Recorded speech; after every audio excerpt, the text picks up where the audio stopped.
Hi, thank you for joining the Thrive Through the Holidays podcast. I'm Ilona Varo, and I'm joined by my friend and fellow therapist, Greta Angert.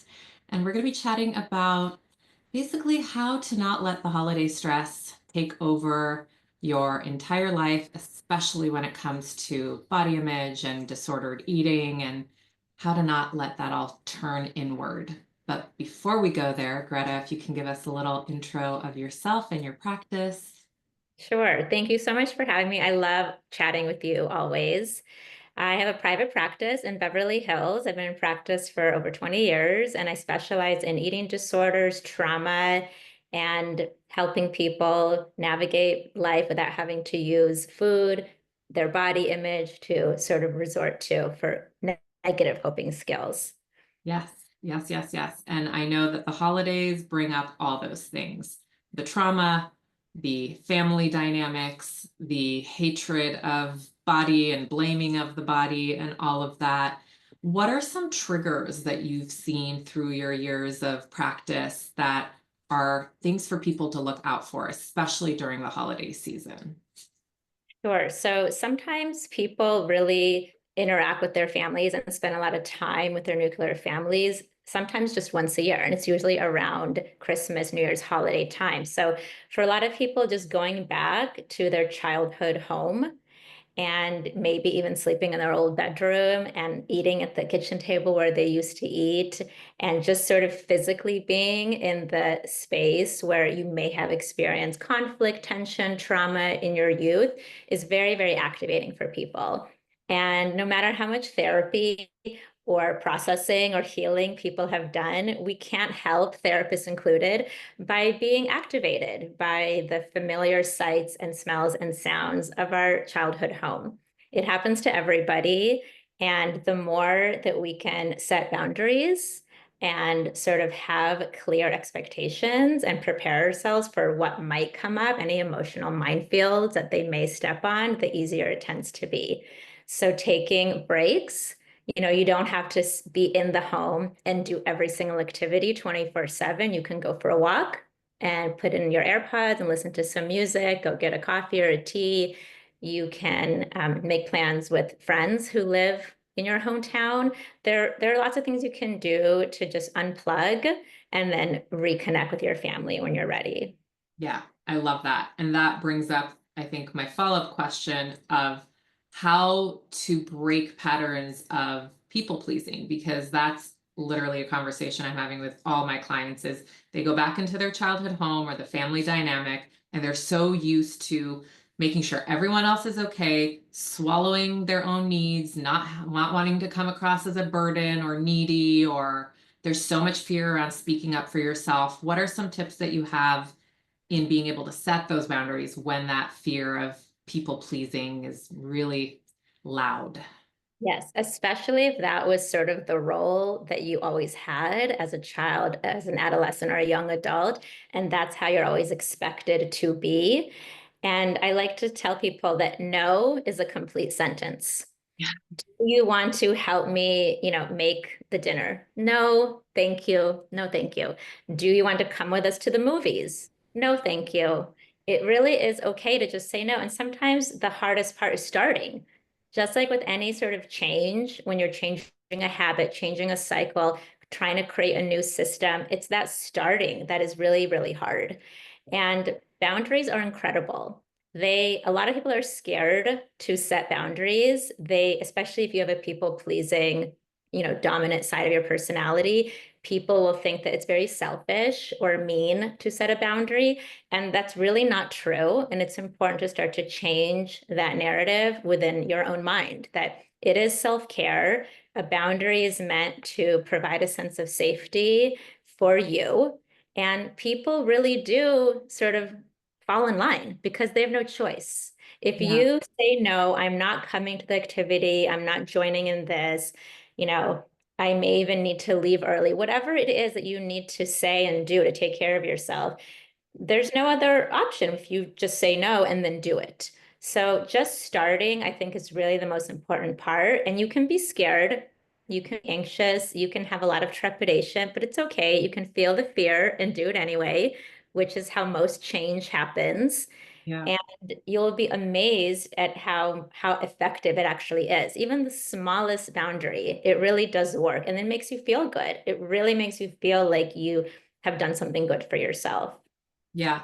And most of the time, I have clients coming back and reporting that, oh my gosh, it worked. Oh my gosh, it wasn't as bad as I thought it was going to be. Oh my gosh, they actually totally honored the fact that I didn't want to go, or they were really relieved. They were making assumptions about what I wanted, and there was a cross in communication. So me setting my boundary actually helped them out. So very, very infrequently is it actually this huge blow up, horrible experience. And if it is, then that really speaks to the other person's mental state and capacity. And it's not just on you to make sure everyone else is okay. Other people have to do their work as well. So I love that. And it's a practice. And we're literal boundary coaches, right? Like that's part of our job as a therapist. So practice makes almost perfect. There is no perfect. Right. Yeah.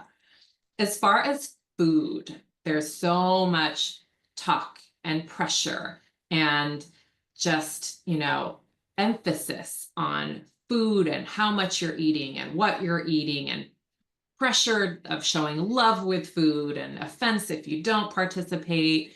What are some things that you help your clients with? How do you support them, especially around the topic of food? Yes, especially if somebody is going through eating disorder treatment or really trying hard to have a healthy relationship with food.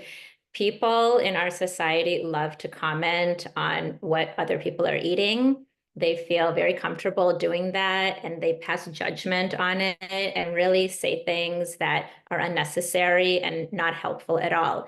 So I think that if you have a family member who likes to make comments about food or what you specifically are eating or not eating, you need to shut that down in the very beginning. So really to be able to say, in a firm way, I don't appreciate any comments about what I'm eating. If somebody actually knows that you're going through eating disorder treatment or recovery, you can say, I've really been working very hard in my recovery and these comments are not helpful to me, or just change the subject, redirect, change the subject, but to really take care of yourself and not feel like you have to answer or to feel bad, and to definitely not allow that to take you off course and make a poor decision when it comes to your eating.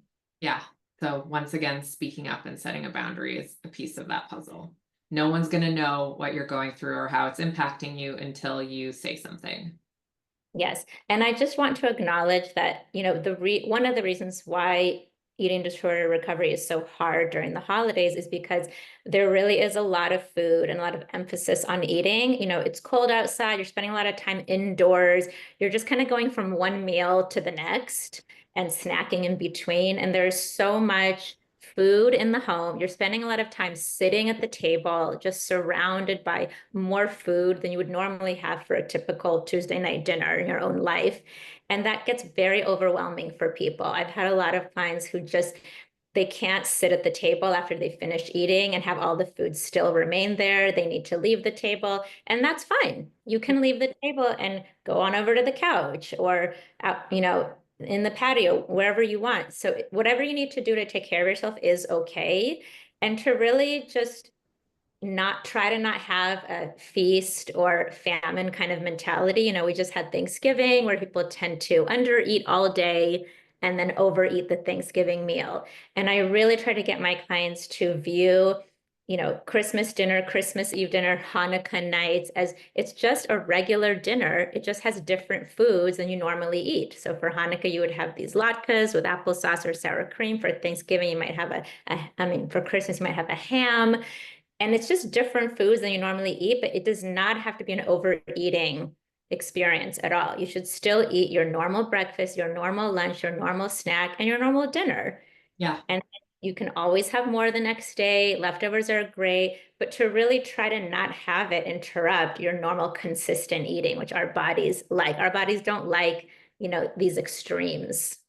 Yeah, that's a really good point. And I also love that you're emphasizing people being aware of what they need. If you can't tolerate the discomfort of sitting at a table with all this food, absolutely remove yourself. That's all of the discomfort that comes up, especially around these holiday gatherings, is information for us to pay attention to, not just white knuckle and, sit there and bear it, but really pay attention of, okay, I need to actually excuse myself and go out for a little breath of fresh air. So pay attention to all of these cues instead of feeling like it has to look a certain way because your cousin over there is totally cool as a cucumber sitting at the dinner table. So pay attention and start to identify what your unique needs are. That's really, really important.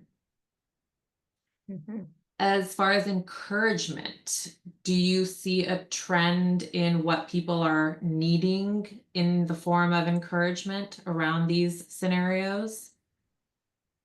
I think if you're working with a therapist to have, the last session before you go home for the holidays be one where you just prepare for all the likely scenarios. At this point, you know your family very well. There should be very little that's going to surprise you about how they act. It doesn't need to be, my mom said this yet again, Aunt Becky commented on my body yet again. So just kind of prepare yourself, go through role plays with your therapist of how you're going to respond when your family members say the things they've been saying for years. And it's nice to have some strategies up your sleeve. So if you feel like you're getting very overwhelmed, you just might want to go to the restroom, pause, look at yourself in the mirror, do some self-talk, do some deep breathing, wash your hands with cold water. I like having people write on the notes section of their phone, like a little paragraph of affirmations or things that we've discussed in sessions that have been helpful for them so they can just take it out, read it, just like to have a little pep talk right in the middle of Christmas dinner. And it tends to help people very much. Text a friend in the bathroom or under the table who knows kind of what you're going through just to get it out. And then afterwards, reach out to human beings, reach out to your friend, your partner, if your therapist is offering, those services.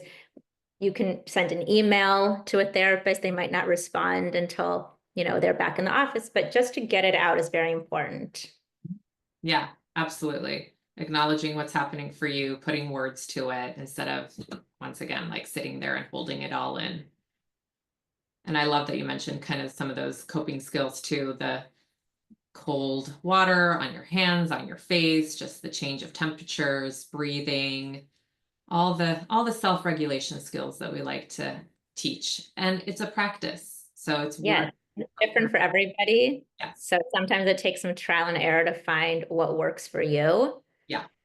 And sometimes nothing works, and you just have to ride that wave of feeling, and it will subside. Yeah. And it's always a process and in progress. So maybe this year looks a slight hair better than last year, and not all of your discomfort is gone, and you don't necessarily have all the right coping skills, but if it's just slightly better than it was last year, then you're going in the right direction. Yes. And also to find the glimmers of goodness, even if it's been a hard night with family members saying annoying things, to maybe try to focus on something that did go well, a connection you had with somebody that you really treasured. Yeah. Yeah, that's a really great point. We don't have to just track and monitor the unpleasant things, but also build that capacity of your brain to recognize and acknowledge the more pleasant things too. And as far as managing food guilt, because that's a huge thing that comes up, kind of the aftermath. So you got through the holidays, you got through the family dynamics and being back home, but now there's this endless chatter of just guilt and shame and the narrative of what that all meant. Can you give us a little guidance on how to cope with that? Sure. I think as far as eating goes, and you're now sort of back home and you're maybe really overemphasizing in your brain about how much you ate, did you overeat? First of all, I think it's important to normalize that there are times where humans overeat when it's really delicious, when it's a favorite food that you don't normally have, and that is normal. That is completely normal. That doesn't mean it is disordered in and of itself. A disorder is something that you do consistently over time. So if you binge, it's not once every 6 months, it's multiple times during the week. So overeating on some of the family holidays is completely normal. If it's not being done for emotional reasons, but simply, you got a little too full and you're stuffed, that is not always a bad thing. I think sometimes in eating disorder treatment, people have very absolutist views about their behaviors and they look at everything as an eating disorder behavior, but there's also just normal human behavior of eating too much of yummy food and feeling stuffed. So Yeah. just having some grace and some compassion towards yourself, knowing how common this is, and then to do everything you can when those thoughts come up, to stop those thoughts, to redirect the thoughts, and move on to a different activity so your brain can be focused on that. Yeah. Yeah. Not hyper fixate and just ruminate and go over and over and over. And I think a lot of times also people that have a disordered relationship to food, their hunger and fullness cues are off. So a lot of times the I'm full is coming from here, a judgment, I should be full by now, instead of a true connection to your body and just being like, yeah, that was really delicious. Maybe I had a little too much, but my body's going to digest and I'll be fine in an hour. So just being Right. mindful too of, where are your messages and cues coming from? Are they long held beliefs? Are they present moment judgments? Is it truly how you feel in your body? It's worth reconnecting to yourself in all those different ways and checking in.